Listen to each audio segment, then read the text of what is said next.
Cutback for Vasilev, and Lukic! A banger of a strike for Jovan Lukic's first MLS goal!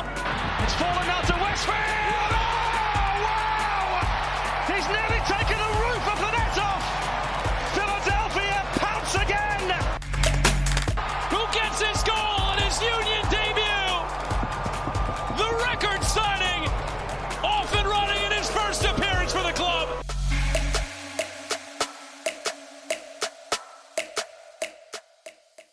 Hello and welcome to the Free Kick Podcast. My name is Todd, and listening to that intro, I love the new intro, but after the night that Milan Iloski had last night against Chicago Fire, I feel like we already got to redo the intro and get Milan added to that.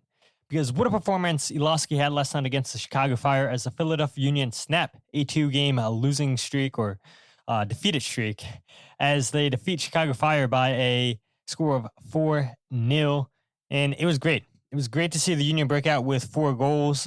Once again, they've done it now 3 times this season. It was good to see just 4 different goal scorers, right? And this is something that I think is going to be vital for this team going forward as they go into the playoffs. We've seen now with Iloski becoming the 18th different goal scorer in MLS this season for the Union.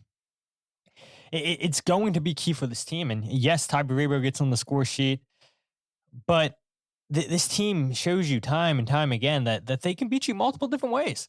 And they get a couple goals last night from outside the 18-yard box. They get goals from inside the 6-yard box like they normally do. But this is a team when they're on one, when they're as good defensively as they were last night, as they are good at hitting you in those transitions, they're a team that's going to make you pay.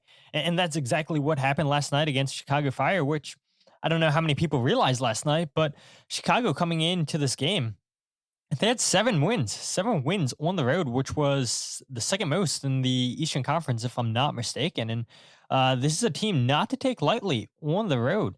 More wins on the road than they do at Soldier Field and SeatGeek Arena or Stadium, whatever they call it now. But yeah, this is a Chicago team that plays tough on the road, plays very, very tough on the road. And they had opportunities, and we're talking about them, but it doesn't matter. You know, the Union, they created opportunities. They took advantage of their opportunities, a little bit different than what we saw last weekend against New York Red Bulls. And that's really been the key, right?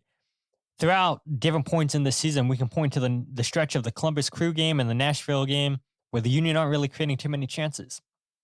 New York Red Bulls last week, only 1 shot on target, which was the penalty kick with Bruno Damiani. And then last night, they explode for 23 shots, 8 on target. And you see the Union go off to a 4-0 victory. And the one thing I would say that's disappointing about last night is I don't know, honestly, what it will take, but I think overall the atmosphere has been pretty poor at Subaru Park. I mean, I'm not going to cookie cut it. It's been pretty poor, in my opinion, all season long at Subaru Park, which is so weird because, yeah, if this was last year where the Union only had 4 home wins, you would understand that. But they have 10 wins at Subaru Park, which is the tied for the first most in the Eastern Conference this season. And for the stadium not to be as loud as what we've seen in years past, and you know, I realize, you know, different people are protesting for different reasons. You know, the cost of the tickets, if I'm not mistaken, didn't go up this season.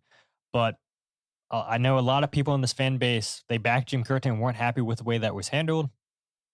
But at the same time, it's like, I thought coming into the season that the best thing that Bradley Carnell and this team could do is win. You stop talking about Jim Curtin if you win. And I personally haven't heard too many people mentioning the name Jim Curtin because that's all the Union seem to do is win. And so I'm sure you have people protesting because they weren't happy with the way that Jim Curtin's firing went. You have some people that aren't happy with ownership, not spending enough money. I think that they absolutely crushed the transfer window in the wintertime. You only bring in one player in Milan Iloski in the summer window, which proves to be a hit already.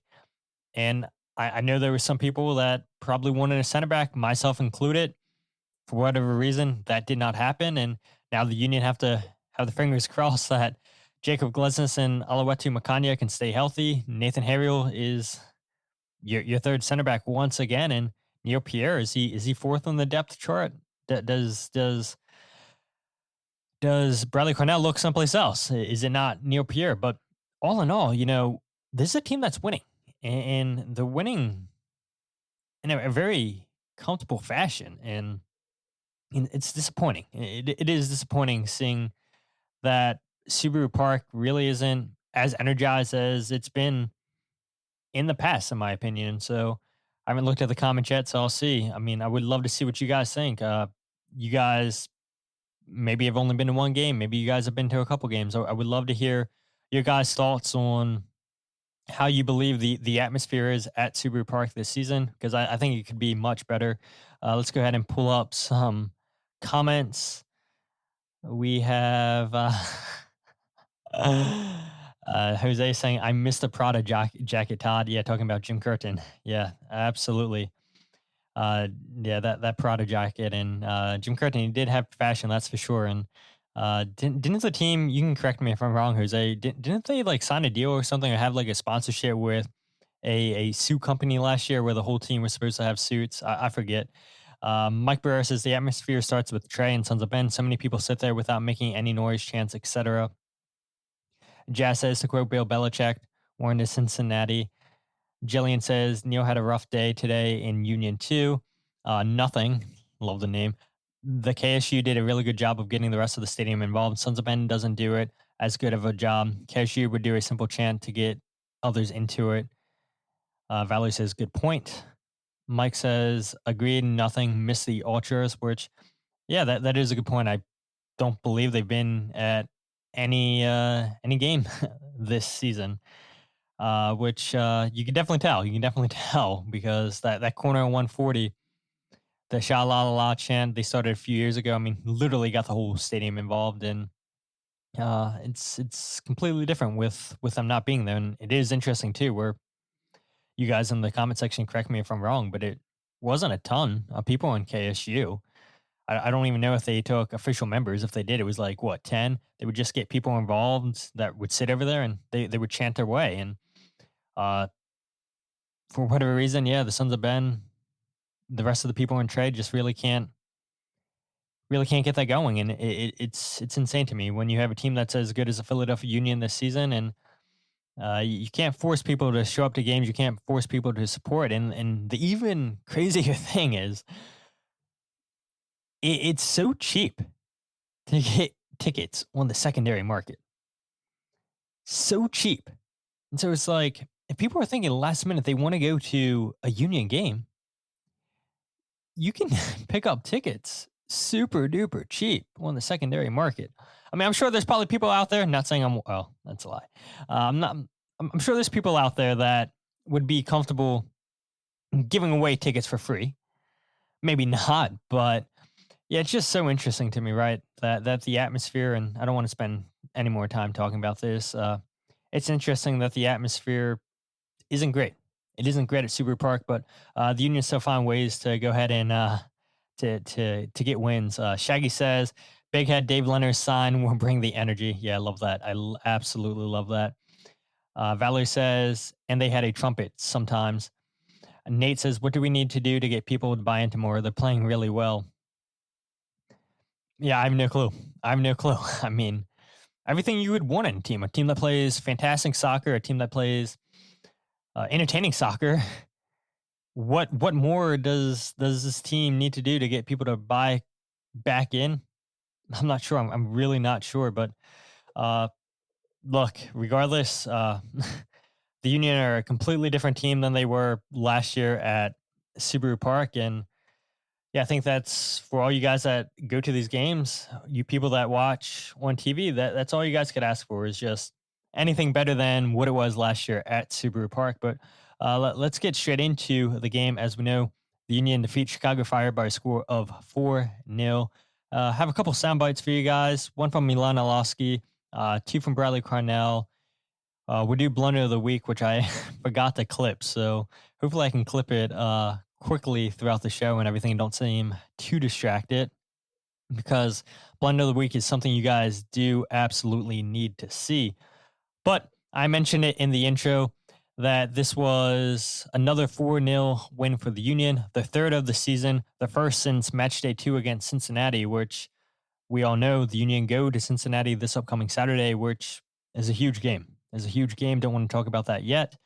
I do have something to say about that at the end of the show, but yeah, first 4-goal performance in MLS, because the Union, if I'm not mistaken, had 4 goals against Pittsburgh Riverhounds in the U.S. Open Cup. If I'm not mistaken, I'm sure one of you guys will correct me in the chat. But the first since match day 2 in MLS, and they actually did it back-to-back weeks against Orlando City and then Cincinnati, and now they finally do it once again against Chicago Fire. But the difference is between those 2 games earlier in the season, the Union keep a clean sheet, and that's huge for a team that hasn't kept a clean sheet in a little bit over 2 months.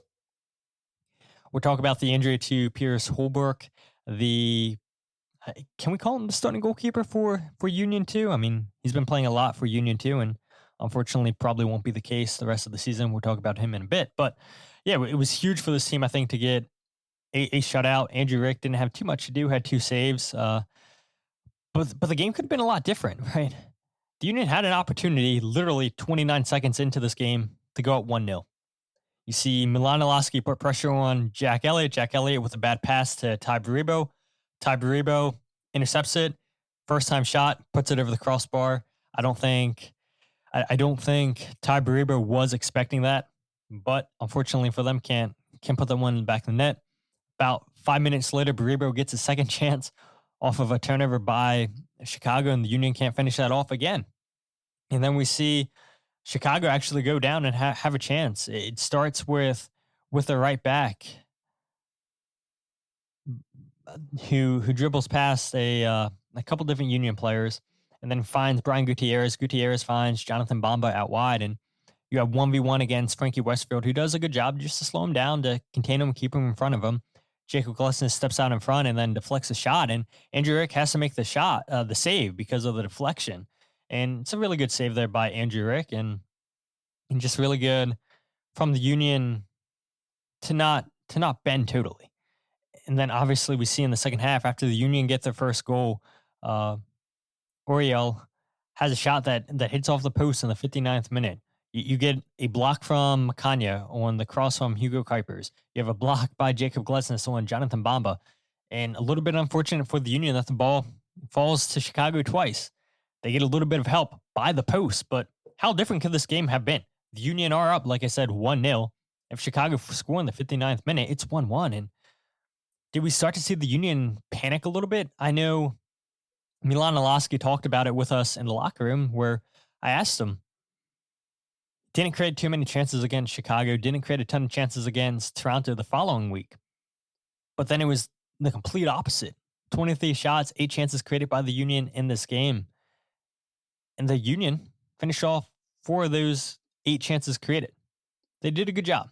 They did a good job finding the back of the net, and you're not going to have games where you're blowing out teams 4-5-0 like we saw a couple years ago, but they occasionally do happen. You do want to see teams get punished. And so many times this season, I'll be talking to people, and it's like, you wish the Union would go into the half up by multiple goals.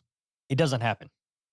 They go in 1-0, and just like that, Chicago have a chance to tie this game at 1-1. And does now Chicago, do they sit deep? Did the Union panic? And unfortunately, we don't have to think about that because the Union scored 3 more goals. But this game could have been very, very differently if Chicago would have tied the game up in the 59th minute. But I think it's key for this team to get another clean sheet. Again, we'll talk about Frankie Westfield and Kai Wagner, the job that they did against Jonathan Bamba and Phillip Zinckernagel here in a little bit. But yeah, overall, I thought the team was really, really solid defensively.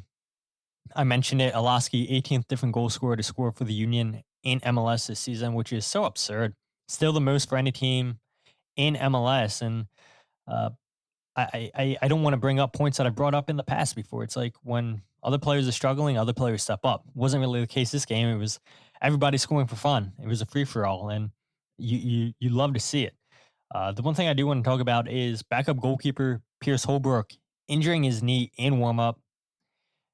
Union now down to three goalkeepers. Or down three goalkeepers. Andre Blake's out injured. You loaned out Oliver Zemla. And now Pierce Holbrook, who signed a short-term call-up, now out injured, a knee injury. We'll get an update, I'm sure, sometime this week from the Union. Bradley Carnell said that Pierce was scheduled to have an MRI today on his knee. And man, when you go down on a non-contact injury, it's super scary to see. And you feel for the kid a little bit, right? Gets signed out of the Naval Academy by the Union, signs for Union 2, and gets a huge opportunity with Andre Blake hurt, with Oliver Zemla now on loan. The Union need a backup goalkeeper to Andrew Rick. And it's unfortunate that he doesn't even get to make the match day squad, because as the goalies go out there to warm up, non-contact injury to his knee, and unfortunately didn't look good when it happened. And don't want to speculate, but when you have non-contact knee injuries, it's not good. And so it begs the question of what did the Union do? What did the Union do now with the backup goalkeeper? I saw some people say, well, can the Union go out and recall Oliver Zemla, who started, by the way, last night for North Carolina? I'd be shocked if that happens. I would be shocked. I have no clue what the contract looks like. Maybe there is no option to recall Oliver Zemla. I'm sure the Union could go into the pool goalkeepers. We saw it, I think, in 2019, where the Union had so many injuries to the goalkeeper. And I don't think too many people are going to remember this name, but the Union signed Charlie Lyon as a pool goalkeeper back in 2019, who was formerly with Orlando City, I believe it was, before the Union signed him as a pool goalkeeper. I don't even know. Is he done playing soccer? He last made an appearance in 2020, it looks like. So I guess I would be back in MLS. MLS is back, right? So before the Philadelphia Union, he was with LAFC, actually. And I don't know why I said Orlando City. He was never with Orlando City? I swear he was with Orlando City. But yeah, I mean, we'll see what the Union do. I mean, Mike Sheridan, I would assume, would be next in line with Union 2, sign him to a short-term contract. There's a couple academy goalkeepers. Do the Union feel like they're ready? Do they want to throw them into the spot to be the backup to Andrew Rick? I saw a comment before the show started, which you guys were absolutely blowing up the chat before the show started. I love it. Valerie, Michael, Jose, I think I saw was in it too. Where was the comment? I can't even find it. It was so early before the show started, I think. But Michael had said that Nathan Harriel was the backup goalkeeper last night, which is exactly what Bradley Carnell said, which is so interesting. We're in the press box trying to figure out who's the backup goalkeeper. I'm like, maybe it's Jacob Glesnes. Somebody said Chris Donovan. I'm sure some of you guys on social media said the same thing, that, yeah, Chris Donovan would make sense. But somebody had mentioned, yeah, Nathan Harriel, just because of how athletic he is. He has a good jump and everything. And yeah, I guess there is no more questioning, because and Bradley Carnell said, yeah, it would have been Nathan Harriel. And that would have been the worst case scenario for the Union if Nate has to go into the goal, because God forbid Andrew Rick would have got hurt. But would Nathan have been the maybe in MLS, the player to play the most positions in a single season, because he's played as a left back, he's played as a right back, he's played as a center back, he's played as a 10. And if he would have played as a goalie, that would have been 5 different positions this season that Nathan would have had to have played. But it is good to have versatility, and we'll talk about that in a bit with Milan Iloski. But man, it's horrible. It's horrible to see Pierce get injured, and we'll go ahead and see what the Union do. Again, we'll wait for an official announcement, which I would assume will come probably midweek. But yeah, it's unfortunate for Pierce, because he's worked hard to get to this point, and yeah, injuries have paved a way for him to take advantage of this. And yeah, in warm-ups, you're just warming up, and to get injured, yeah, it's really, really difficult. Jillian says Joe Bendick was there last night, goalkeeping coach with Chicago. Get him to suit back up. Yeah, it was interesting running into Joe after the game. Joe saying hi to all of us walking out of the press box. And yeah, it looked weird not seeing him in Philadelphia Union gear, wearing Chicago Fire gear as the assistant goalkeeper coach. Zach Thornton, back with Chicago Fire, has been back since 2022, I believe it is. Was formerly with Chicago, but he left to go to Houston. Now he's back with Chicago as the head goalkeeping coach. And then Joe Bendick joined Greg Berhalter's staff this offseason to become the assistant goalkeeper coach. And it was nice seeing Joe Bendick last night. Shaggy says, what happened to Francisco Mantelli? Selected 82nd overall, was a 2-time Patriot League goalkeeper of the year during his time at Boston University. Where's Jose when you need him? Isn't he? There's no way that he's with Vermont. There is no way. He is playing. I forget what team he's at, and I'll look it up real quick. If Jose was here, I know he knows. He would correct me already. I saw Jose was in the comment section. Mantelli is with San Jose Earthquake. He's with San Jose Earthquake. Interesting. But again, I mean, you have options. Mike Sheridan, Alex Smith, I believe, is a goalkeeper with the Union. Cole says, didn't someone just release a decent goalkeeper? Didn't Charlotte have to release a goalkeeper, or didn't they release a goalkeeper since they signed Drake Callender from Inter Miami? Michael Warfinger says, was wondering why Nate didn't play last night. Yeah, that's exactly it. Jillian Almany says, fun fact, I heard from someone today that Stas was considered an emergency goalkeeper. And Nate can do it all, that is for sure. Shaggy says, never mind, he's with San Jose. Talking about Francisco.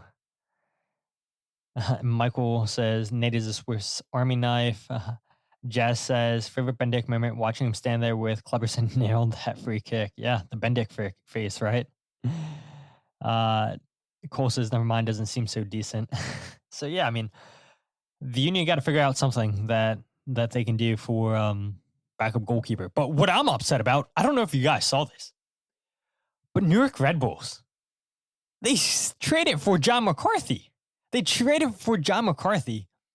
And McCarthy goes for a third-round draft pick. Now, yes, the Union don't have any draft picks because they traded them all away in the offseason.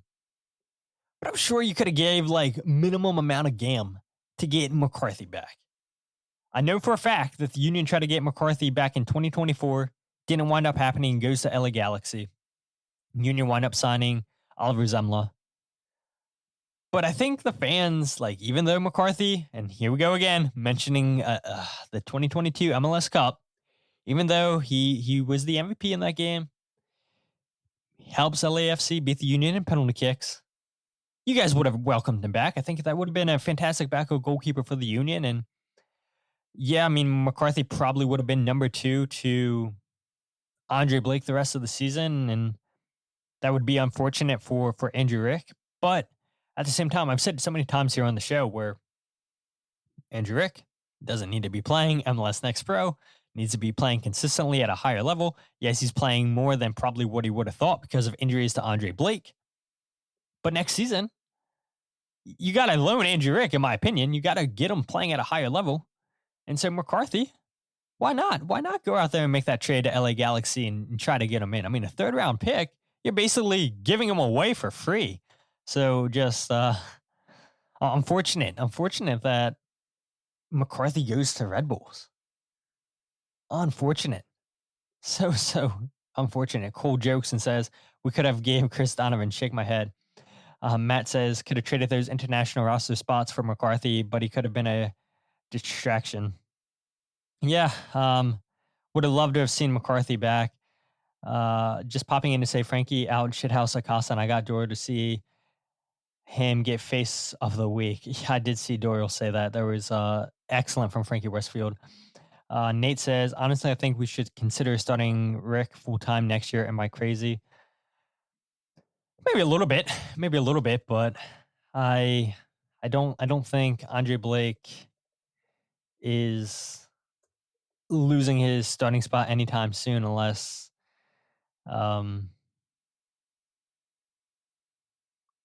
he retires. And I don't see Andre stopping playing soccer until the World Cup and Hopefully for his case, Jamaica makes it.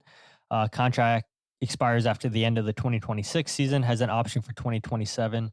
So, yeah, I mean, you guys have heard me talk about Andrew Rick way too much, so I don't need to talk about what I would do if I was in charge for Andrew Rick. But turning from a negative with Pierce Holbrook into a positive, and maybe this is a little bit of a negative too, because Milan Iloski had such a strong game last night for the Union. This is such a difficult decision, I think, for Bradley Carnell now for his starting 11. I mean, with how well that Iloski played last night, he's got to be a locked-in starter, in my opinion, going forward, right? He played so well last night, and yes, he gets a goal, he gets an assist. The assist is a little bit cheap, just rolls the ball out to Kai Wagner, who scores a wonderful set-piece goal to give the Union a 2-0 lead. But how? Honestly, how can you say, nope, I'm not starting you this week to Iloski when he plays that well? And I know Bradley Carnell's a manager that likes to rotate his squad, isn't afraid to rotate his squad. But you finally have another player. And I've talked about it multiple times on the podcast where we saw during the Gold Cup when Quinn Sullivan wasn't here, the Union really didn't have a player that could take players on 1v1. You just have Kai Wagner creating chances. But now you have a player in Iloski, Quinn Sullivan. Both players love taking players on 1v1. They have great dribbling ability. And honestly, I didn't know that Iloski was that great of a dribbler until last night. Complete 6 dribbles, the most of any players in the game. Created 3 chances last night. Really strong defensively. And so you add the chance creation from Quinn, the chance creation from Kai, and now Iloski. Teams want to play low blocks? That's fine. Iloski will take you on 1v1. He'll create space. Quinn Sullivan, he'll create space for teammates. Both players aren't afraid to shoot outside the box. We see the Union get 2 goals outside the 18 last night. And so for me, it's like, how don't you start him going forward? He's a locked-in starter, in my opinion. I would love to hear what you guys think on that. I think a lot of you guys in the comments would agree that Iloski should be a starter going forward. Now, the question is, should he be a starter as a number 10 or should he be a starter as a striker? Because I think number 10, and as Cole says it right here, says, has to be Iloski at the 10 next to Quinn. Sorry, Indy. I do think that Iloski's better as a 10 than he is as a striker. You made the comment to me on Twitter earlier in the day, Cole. I agree 100%. Jazz says the opposite. Play Iloski up top with one of the center forwards. Michael says, I like Vasilev, but Iloski just has the attacking quality. Indy doesn't. Shaggy says, Indy out, Milan in. Michael says, although you can swap in out for Damiani too. Jazz says, I don't get the Sullivan love. Michael says, Quinn had some wild shots last night, confusing first half from him. Yeah, I think everybody's in agreement, and people that are listening back to the podcast, you guys would say the same thing, that Iloski has to start. He has to start. Yeah, Quinn maybe carelessly gives the ball away. Maybe he gives the ball away too cheaply. Maybe he takes wild and reckless shots. But, I like to see a player that's confident like him taking players on 1v1. Quinn last night could have got the assist to the assist if Baribo would have headed the Frankie Westfield cross in. Danley Jean Jacques does put in the rebound to make the Union go up 3-0. But just seeing players that can take on players 1v1 and have the confidence to do that. And so Bradley Carnell last night was asked about Iloski and his versatility, and this is what he had to say. Yeah, if you look at him, he's not a target striker. He hasn't got the physique for a target striker, but he has the physique of being a mobile, technical, gifted footballer. And we see a lot of qualities. He can accelerate our transition game. And we've been a bit disappointed with our shots within 10 seconds from turnovers. And I think today we got 5 within 10 seconds. So that was probably one of our season's best. And then again, we do that by not being reckless and wild in our defensive posture, right? So we have a bit of a balance when we're attacking, and we give away, I think 0.6 xG. So not too much. I know they hit the post from a shot from distance. We knew coming into it we have to block shots, block crosses, and I think we were determined for that today. Yeah, and so you hear Bradley Carnell say, though, that it starts defensively for the Union. And I don't disagree with that whatsoever. And a big part of what the Union were doing defensively was because of the work rate from Milan Iloski. And that's what you need to do to be a player that can fit into this team. A player that's going to get starting opportunities week in, week out. You got to work your tail off defensively. And that's why I think partially why Indiana Vasilev has been so consistent in getting starts this season is because of how well he is defensively for this team.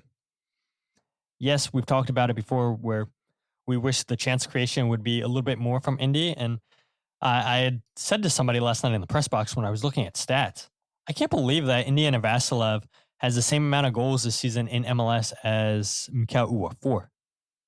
It's crazy. I thought Uhre would have 1, maybe 2 more goals than Indiana Vasilev, but I don't want to turn this into bashing Mikhail Uhre. It's not been the greatest season for Mikhail in terms of goals and assists, but yeah, I was shocked to see 4 goals. I don't even think I could tell you all 4 games that Indy scored in. Could you guys? But yeah, it's got to be Iloski, I think, replacing Indiana Vasilev. And yeah, Bradley Carnell, like I said, we all know he's a manager that's not afraid to rotate, change things up. And some games you see Iloski start, some games you see him come off the bench. You see Indy start, but I don't know. After a performance like last night, how do you not start Iloski the rest of the way? Matt says, I think Iloski signing is perfect so far. Quinn's numbers after coming back from Gold Cup haven't been what they should be. Should create solid competition the rest of the season. Shaggy agreed with that comment. Jazz says, Quinn has a few games. He factors and disappears for weeks. And maybe the Gold Cup, making that Gold Cup roster played a big factor into Quinn having as good of a first half season that he had. Michael says, Iloski's shot, he had 4 defenders on him outside the box, still made the goal unreal. I think Quinn is just pressing too much, trying to force his influence in the game. Michael says, Quinn on one side, Iloski on the other was a force to reckon with. Nate says, I agree, Shaggy. Some of those shots were doing just a bit too much. Jazz says, Indy is a defensive worker bee, but the press is better when he is in it. I agree. Shaggy says, Indiana is to Carnell what Bedoya was to Curtin. He is safe space. Ooh, that's a good one. That is definitely a good one. But yeah, 23 shots last night for the Union, 12 of them outside the 18-yard box. And this was interesting too. I was going to ask about this last night to Carnell, but he was asked about it. He spoke about it a little bit, talked about how, yeah, taking shots outside the 18 gives the Union momentum. And I've talked about it before where sometimes it feels like the Union are just taking shots outside the 18 just to take shots and not taking these game-changing shots. Sometimes they get blocked. Sometimes they're not on target. And a lot of you guys, I think, would comment a lot of that's due to Quinn Sullivan just not putting shots outside the 18 or on target.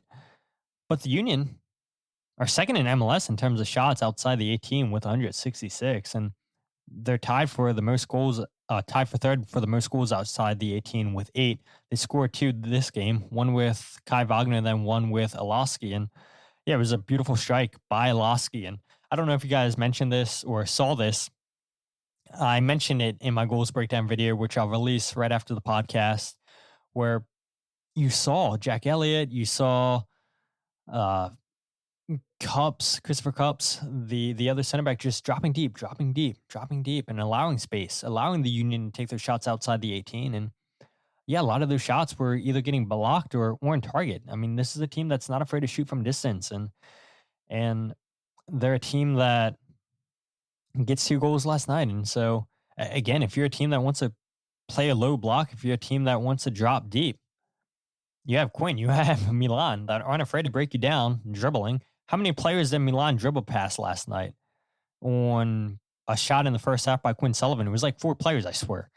And so having that ability, having that confidence is only going to help the competition, but then help the team going forward into the playoffs, right? And so we know that the chances aren't going to be many in the playoffs. And so it's going to take moments like that where you can beat players off the dribble, create space, create opportunities for your teammates. And I do think that Kai Wagner, Quinn Sullivan, and Milan Iloski are going to be key for that for the Union. And so I'll wrap up just talking about the versatility for Iloski. I do want to say a stat because you guys know I love stats. It does leave Carnell with a unique situation. We talked about it. You had mentioned it, Shaggy, that Bedoya was the curtain what Indy is to Carnell. Indy started 17 out of his 25 games played this year in MLS. It does seem like Bruno Damiani and Tai Baribo is the preferred starting forwards as they made 10 starts up top with each other. Quinn Sullivan's made 20 out of 24 starts this year for the Union. And so, yeah, I mean, it does seem like Bradley Carnell has some players that are just automatically locked into this team.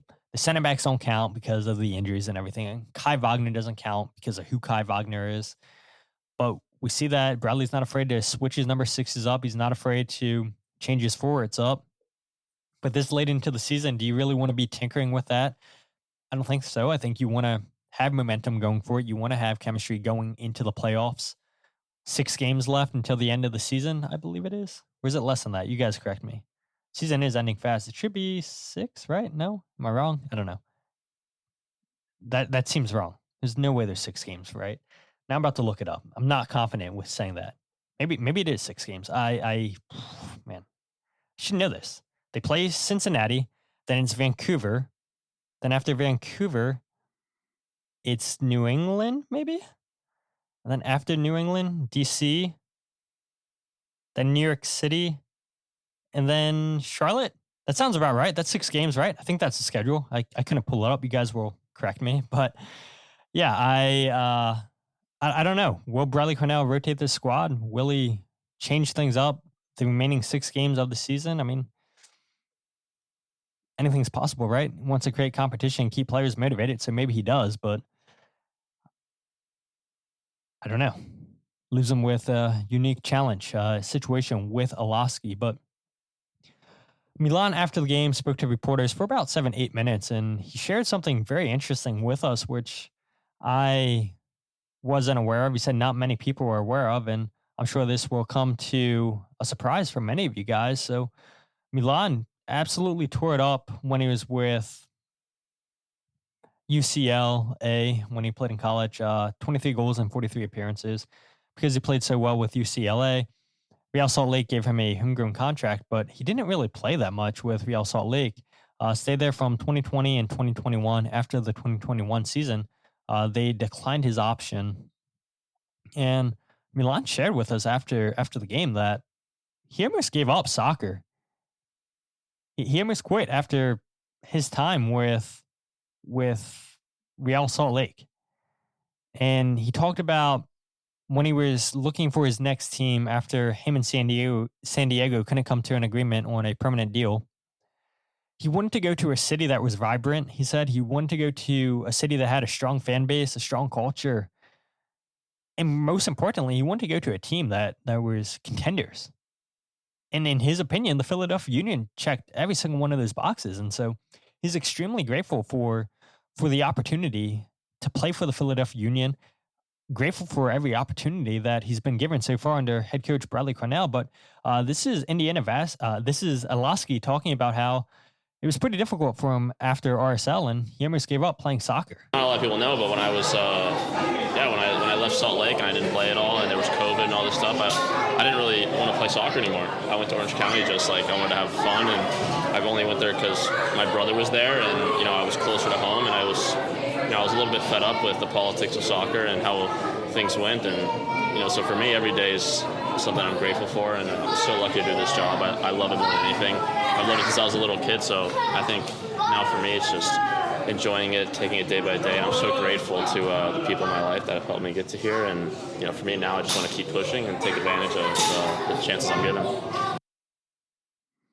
Yeah, I mean, just so interesting to hear Iloski say that he almost gave up playing soccer, and he goes to USL Championship side, Orange County. He rediscovers his love for the game, scores an impressive 43 goals and 70 appearances, does so well that it earns him a move to Europe to Danish side, I said it last episode, not going to try to repeat it again. But then he eventually gets sent on loan this season with San Diego, his hometown club, 10 goals and 14 appearances. And they can't come to an agreement on a long-term deal. And so goes back to Europe and signs for the Union. And so the Union just seemed to know how to get the right players with the right attitude, just really good locker room guys. And it's a credit to Ernst Tenner and the scouting department, just knowing exactly what they're looking for, players that are going to be team before myself. And it really does seem like Iloski is the latest example of that. And I joked about it in the intro where maybe we should have changed the intro and added a Iloski goal. Maybe we should go and change the intro up and and just add Iloski's goal now, because I think he's going to quickly become a fan favorite. I think there is the real possibility that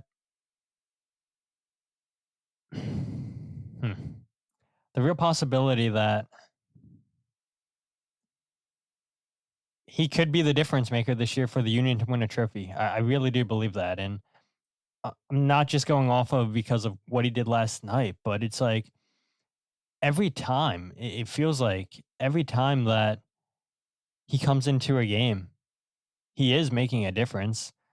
We saw it against New York Red Bulls last weekend, where he plays as a number 10 and then, or as a striker, sorry, and then he plays as a number 10. He gets switched with Chris Donovan, and I did think he was creating chances. I do think he was making a difference against New York Red Bulls. Unfortunately, the Union lose that game. Don't want to talk about it anymore, but yeah, it makes a difference for sure last night against Chicago Fire. So yeah, super happy with Iloski. Super happy to hear him say that that he's happy to be playing soccer again, and he's happy to be in Philadelphia. And yeah, I do think that if the Union are going to win a trophy this season, I think Iloski is really going to be a big part of that. Let's see. Michael says, I can't believe San Diego passed up on him. Shaggy says, right. Couldn't agree on money, Michael, which is what Jazz says. Yep, absolutely. Michael says, neither can the fans by the comments. 10 goals and 14 out west. Gazdag upgrade. Yeah, absolutely. Didn't one of you guys make a comment about that earlier in the show? I don't know. It's so far up there. I can't even find it. You did say it. You did say it earlier in the show. Michael, you said maybe too early to say, but is Milan an upgrade from Gazdag? Yeah, I think so. And I saw somebody on Twitter. I don't know who said it. And maybe it's somebody that's listening to the podcast. Maybe it's somebody that's listening to it live. But they said the Union essentially got Indiana Vasilev and Milan Iloski to replace Daniel Gazdag. And isn't that the truth? And maybe I should link it in the show description, because I don't know if you guys heard it yet. Bradley Carnell's appearance last week or 2 weeks ago on Soccer Wise with David Goss. Towards the end of the show, Bradley Carnell was talking about how the Union finally have the replacement for Daniel Gazdag and Iloski. That there is a lot of similarities between the two, but I don't know. I think maybe Iloski fits his system, the style of play, better than Daniel Gazdag did. I think the pressing's a lot better. I think the chance creation's a lot better than what Daniel Gazdag was in this system. I have a lot of love for Daniel Gazdag, but yeah, early on it does indeed, Michael. It does seem like an upgrade over Daniel Gazdag. Valerie says his great attitude counts for a lot. And Jazz says Gazdag just didn't for it. Carnell's system turned 30 and wanted a bigger bag, which you can't blame him. You only get one career. Shaggy says, if Milan becomes a huge difference maker, give Tanner his flowers. I don't know. I feel like Tanner, he's crushed these last two windows. A lot of people were saying he was washed. He doesn't know what he's doing. And he's crushed, I would say, his last three windows, because last summer, bringing in Danley Jean Jacques, who's been a huge player for the Union this season. So Yeah, Bradley Carnell, Ernst Tanner, they seem to work well together. Whatever Ernst Tanner gives, Bradley's like, yeah, I'll make it work. And yeah, it's been working so far this season for the Union. But what do I want to end with? Frankie Westfield and Kai Wagner. Yeah, they had a big game last night. Both guys had huge games last night, going up against Jonathan Bamba and Phillip Zinckernagel, who has been such a big player for Chicago Fire. In my opinion, probably been their best player. And this is a Chicago team that's not as bad as they looked, in my opinion, last night. You know, they have players: Bamba, Zinckernagel, Hugo Kuipers, Brian Gutierrez, Jack Elliott's been okay for the most part this season. Not great. I think Haile Selassie is a good player. I think Kellen Acosta coming off the bench, you know, having MLS experience. I mean, they have players. Chris Brady isn't as bad as he was last night. This is a team that I think honestly will make the playoffs finally, which is crazy to say because Chicago's missed it how many years in a row now? They're a team that's floating between 9th and 10th, and they just got to correct their home form. And on the road, they're one of the better teams. I mean, last night, if that's the first time you watch Chicago, you wouldn't say, yeah, they're one of the better teams. But yeah, to see Frankie Westfield and Kai Wagner both shut down two of the better wingers, I would say, in MLS and two of the difference makers for Chicago Fire. They had a really, really solid game. And Bradley Carnell was asked about Frankie Westfield, but he was quick to sing the praises of Kai Wagner as well last night. Really good.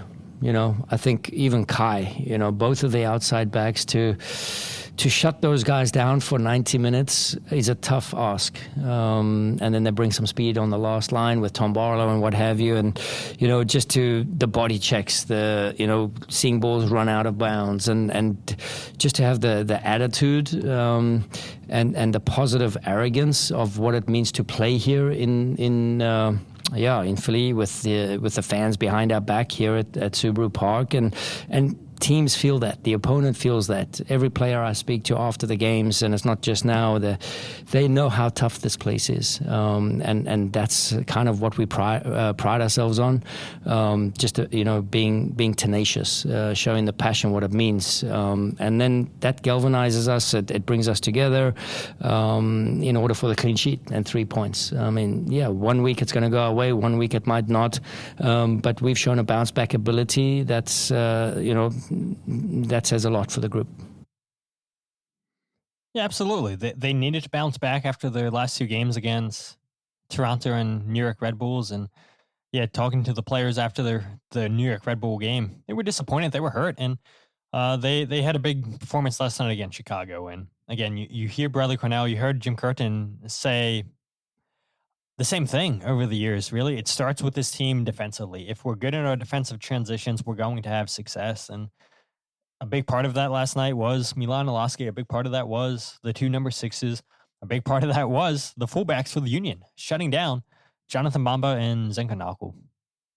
Quick stats, nothing matters. 1 out of 2 tackles, 1 for Kai Wagner, because stats on everything. I think the eye test is what's most important. 4 out of 5 ground duels, 1 from Kai Wagner last night. Really, really solid. Frankie Westfield, 3 out of 7 ground duels, 2 out of 4 aerials, 1. 7 ball recoveries for him. We also saw 1 block from Frankie Westfield. Kai Wagner, on the other hand, recovered 5 loose balls. And so, I mean, these are guys that are both offensive. Frankie Westfield, unfortunate not to get an assist on his cross into Tai Baribo in the second half last night. But you go ahead and look. And yeah, it's a big performance by the fullbacks. And yeah, there was a moment in the first half where Kai Wagner doesn't track back, where Jonathan Bamba has a shot, deflects off of Glesnes, and Andrew Rick makes a save. You have Zinckernagel, who's wide open on the left side of the field because Kai didn't track back. But Bamba, he went on this crazy run, receives the ball from Brian Gutierrez, and he had one thing on his mind, was shoot.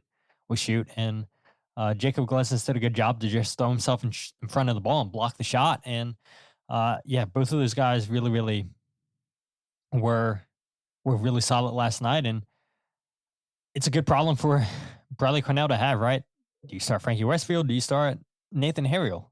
They both offer something a little bit different defensively and offensively. And We know why Nathan Harriel doesn't come in last night at all because he's the backup goalkeeper. But again, I mean, just seeing the commitment, how this team has, I would say they're too deep in every position. Too deep. Maybe not center back. Maybe not left back either, unless you want to consider Nathan Harriel the backup left back, and Nathan Harriel, yeah, obviously is the backup center back, but they probably did need to bring in one more center back, and unfortunately it doesn't happen. But look, transfer window's come and gone, but everywhere else I think they are too deep, and you don't really lose too much, in my opinion, when you try to close out games. Kevin Sullivan brought new life and energy last night when he comes off the bench.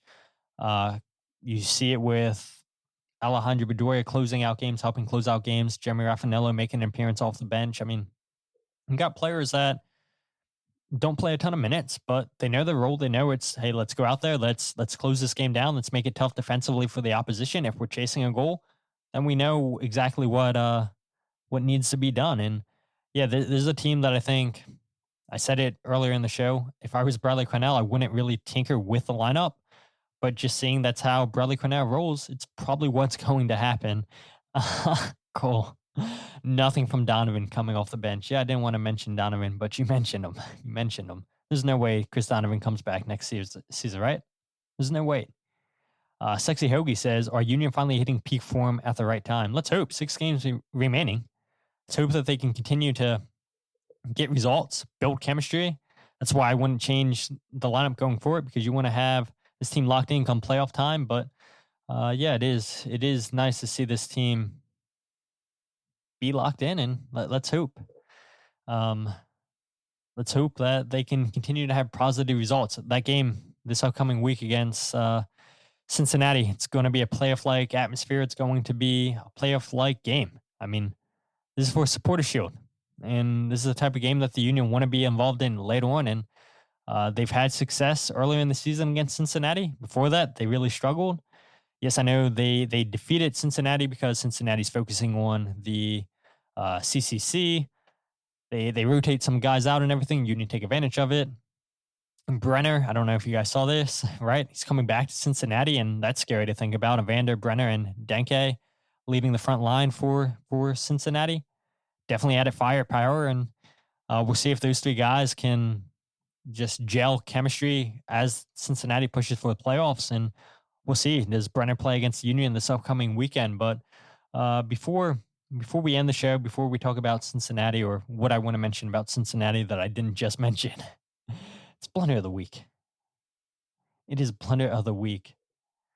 And I told you guys that I needed to go and find this clip. And the people that don't listen or watch the podcast, you guys are really missing out, because I do try to make it a habit to show clips when I can. And I hope Apple doesn't take this down. You know, we've done this a couple times, and so far we've been good. But in last night's game between Vancouver Whitecaps and St. Louis City, Vancouver winds up winning that game 1-0. And it was such a bad call. Vancouver gets a late penalty. Thomas Muller scores the goal, scores a penalty. Good penalty. His penalty in the 102nd minute helps defeat St. Louis City 3-2. But this wasn't initially called a penalty on the field. And VAR says, you know what? You should probably go ahead and have a look at this. Kevin Terry Jr., the VAR for this game, says, you know what? I think there's something in this.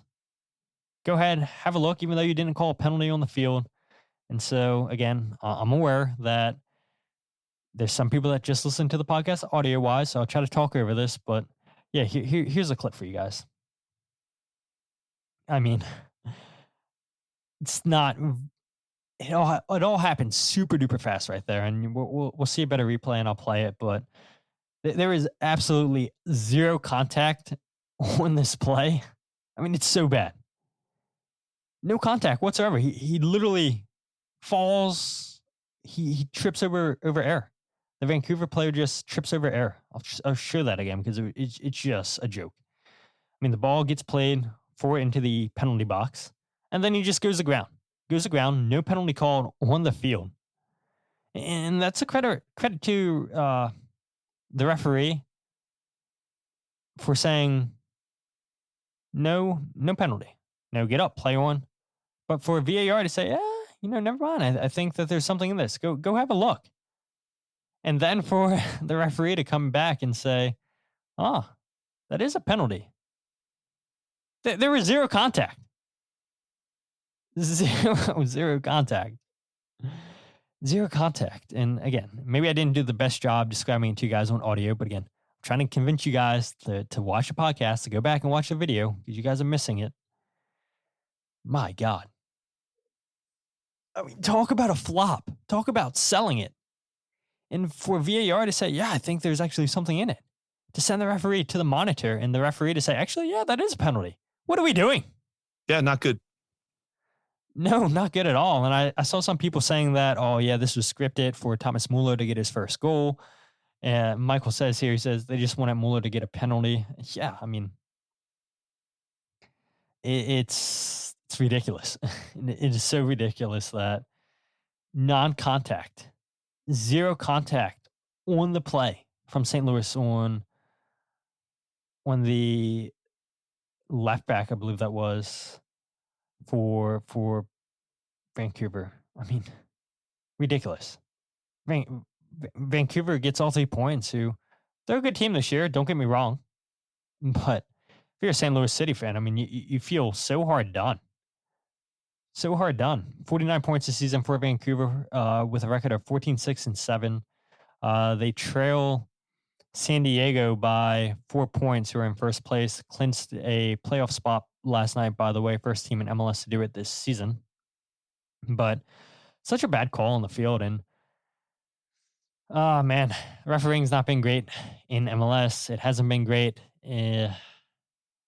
for a while, I feel like. But, that's refereeing, I think, all over the world. There's bad calls all over the place. And I saw on Reddit this morning that people in Europe were just having a ball, just having so many digs at MLS. And it's like, the truth is, like, there's bad calls like that in the Premier League all the time. There's bad calls like that worldwide. I mean, we've shown pretty bad calls here on the podcast in the past. So I have no clue how that was given as a penalty after it was initially said no penalty on the field. And then they go to VAR and say, penalty.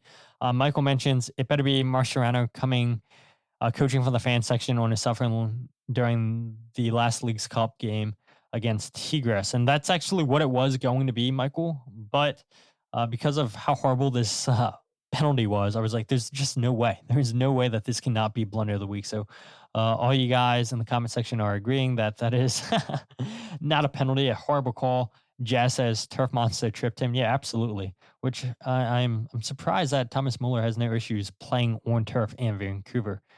I think he was asked about that, and he said, no issues whatsoever. So, a terrible, terrible call last night in last night's Vancouver Whitecaps and St. Louis City game. But that's the life of refereeing, right? It's like we have all this technology, and yet so many times, we see so many bad calls. And I know you guys would have been heated if that's what would have happened last night, or you guys were heated in the Houston game for sure. So if something like that would have happened in the Union game, you guys would not have let the world hear the end of it. And I'm sure we would have talked about it on the podcast. But an hour into the show, I appreciate all you guys commenting on the live feed on YouTube, on Twitter.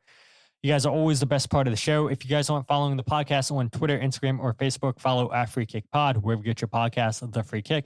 Check out the YouTube channel, youtube.com/freekickpod, live every single podcast on YouTube. You can also find the goals breakdown videos there, which the goals breakdown video will be coming out right after the podcast. I just need to go ahead and upload it to YouTube. So give it like 15, 20 minutes for it to upload. It's about 18 minutes long. Hopefully I have no issues whatsoever getting that uploaded to YouTube.